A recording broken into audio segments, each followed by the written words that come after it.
दोस्तों, जय श्री राम। सभी को प्यार भरा नमस्कार। सभी सुखी रहें और सभी धनवान बने रहें। भगवान श्री राम से हमेशा आपके लिए यही प्रार्थना करते हैं। आज की हस्तरेखा ज्ञान विज्ञान में आपका स्वागत है। बड़ी महत्वपूर्ण जानकारी लेकर आता हूं दोस्तों आपके लिए, और जानकारी के साथ साथ सभी मेरी वीडियो एक विशेष खोज लेकर आती हैं और विस्तार से मैं हस्तरेखाओं के बारे में जानकारी देता हूँ। आज की जानकारी है संतान रेखाएं। संतान रेखाओं का स्थान क्या है, कहाँ पर ये विराजमान है और किस क्षेत्र से संतान की उत्पत्ति होती है। वैसे तो दोस्तों मैं पहले भी वीडियो में कई बार बता चुका, आज के आधुनिक युग में संतान रेखाओं का विश्लेषण करना बहुत ही टेढ़ी खीर है, क्योंकि संतान रेखाएं जब से हमारी आधुनिक प्रणाली चली है, मशीनी का युग आया है, इसमें बड़ा ही विरोधाभास हो गया है। इसलिए जो भी जानकार है, हस्तरेखा देखने वाले हैं, बताने वाले हैं, समझने वाले हैं, तो इस परीक्षण को, विशेष संतान रेखाओं को बड़ी ही होशियारी से और बड़ी ही बारीकी से परीक्षण करें, क्योंकि हमारी विवाह रेखाओं ने भी अपना स्थान बदल दिया। अब से 30 साल पहले जब रेखाएं देखते थे तो विवाह रेखाएं अपने निर्धारित स्थान पर थी, मगर आज वे बाहर की ओर भाग गई हैं। ऐसे ही संतान का है। संतान का सुख किसे मिलेगा और किसे नहीं मिलेगा, आज के समय में बहुत महत्वपूर्ण बात हो गई है, क्योंकि कई कारण ऐसे हैं आज के युग में जो संतानों का विश्लेषण करना बहुत मुश्किल हो गया है। और कीरो ने तो बहुत पहले लिख दिया था अपनी पुस्तक में कि आने वाले समय में संतान रेखाओं का विश्लेषण करना बहुत कठिन हो जाएगा। दोस्तों, मैं विस्तार से इसलिए बताता हूँ प्रसंग को, क्योंकि बात समझ में पूरी आ जाए। बहुत से हाथ में देख लिया कि संतान रेखाएं नहीं है तो कह दिया कि नहीं होंगी और संतान हो जाती है, और बहुत सौ के हाथ में मान लिया जैसे रेखाएं नहीं भी हैं तब भी संतान हो जाती है। तो इस विश्लेषण को बहुत सोच समझ कर करना पड़ता है। अनेकों कारण ऐसे हैं, क्योंकि इसमें जेनेटिक कारण भी आ जाता है। मान लो कोई संतान से विहीन है तो खाली सभी समस्या कोई समस्या नहीं है, केवल एक जेनेटिक कारण भी जो है समस्या से इंसान विहीन हो जाता है। बड़ा चुनौती भरा ये परीक्षण है। इसलिए मैं बोलता हूँ, बहुत से कहते हैं कि बकवास बहुत करते हैं। अरे बकवास तो भैया करनी पड़ेगी। अगर वीडियो बना रहे हैं और वीडियो को विस्तार से समझाना है तो बताना पड़ेगा।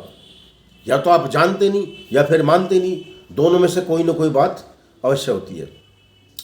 तो दोस्तों, कहने का मतलब ये है कि कीरो ने अपनी पुस्तकों में बहुत पहले लिख दिया था कि आने वाले समय में संतान रेखाओं का विश्लेषण करना बहुत मुश्किल होगा, क्योंकि अल्ट्रासाउंड का ज़माना आ गया था बीच में। सरकार ने भी बड़ी इस पर पाबंदी लगाई। इसके बाद भी जो है बहुत भ्रूण हत्याएं हुई हैं, जो अपने आप में एक घोर पाप था। उस पाप के कारण बड़ी बाधाएं आई हैं लोगों के जीवन में। उस बाधाओं को आज तक भी झेल रहे हैं।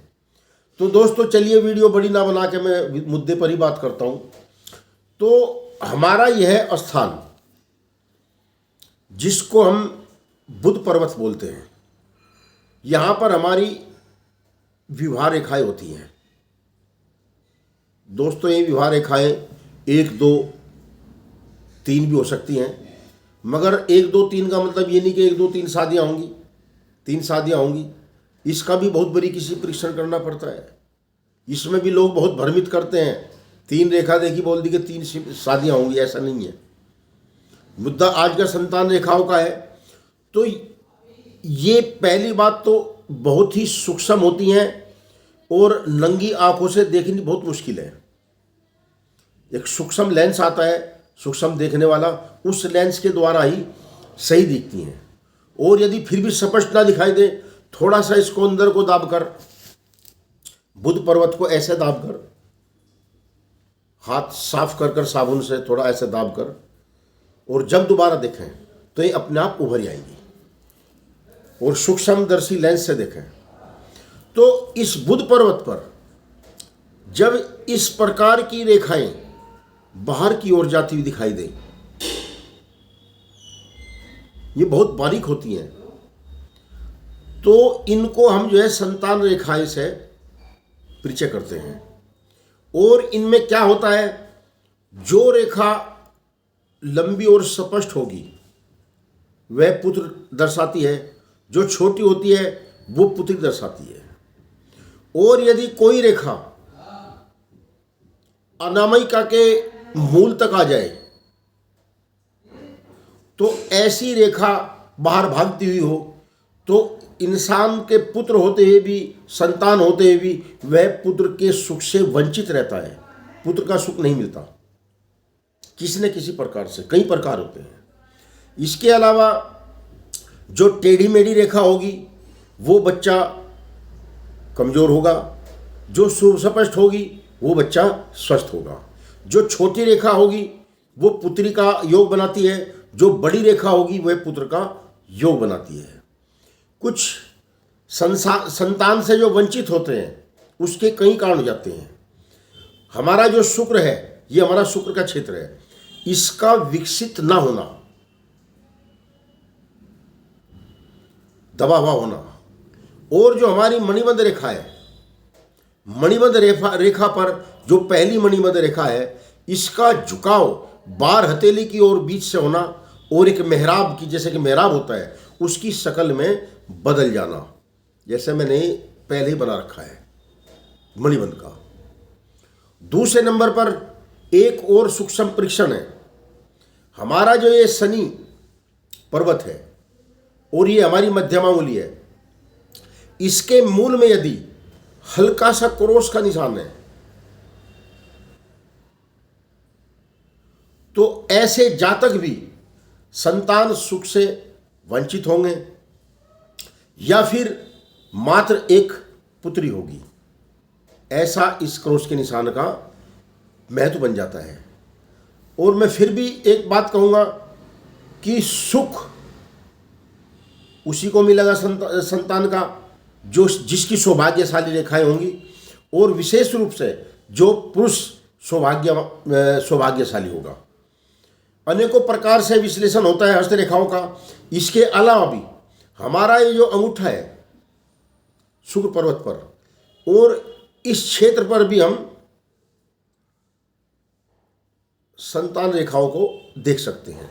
मगर इस क्षेत्र पर भाई बहन की भी रेखाएं होती हैं, दोनों का अलग अलग स्थान है और अलग अलग ही परीक्षण है।